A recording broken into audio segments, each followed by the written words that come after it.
नमस्कार, आपण पाहत आहात एल्गार न्यूज महाराष्ट्र। मिरज तालुक्यातील बेडग येथील बाळासाहेब दत्तू सानप हे 31 मार्च रोजी सकाळी 7:30च्या सुमारास आपल्या नेहमीच्या सवयीप्रमाणे सानप वस्तीजवळील कॅनल रोडवर फिरायला गेले होते। यावेळी दुचाकीवरून आलेल्या एका अज्ञात व्यक्तीने त्यांना अडवले।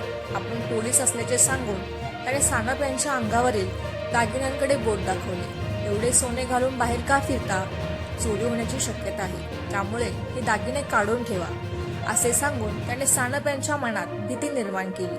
त्या भामट्याने सानप यांच्या गळ्यातील 10 ग्रॅमची सोन्याची साखळी आणि हातातील 5 ग्रॅमची अंगठी काढून देण्यास सांगितले।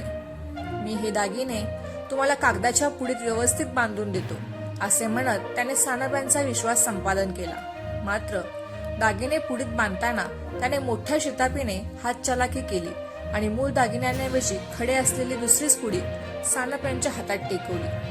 बाळासाहेब सानप यांनी घरी गेल्यानंतर ती पुडी उघडून पाहिली असता त्यात सोन्याऐवजी दगड आणि खडे असल्याचे दिसून आले।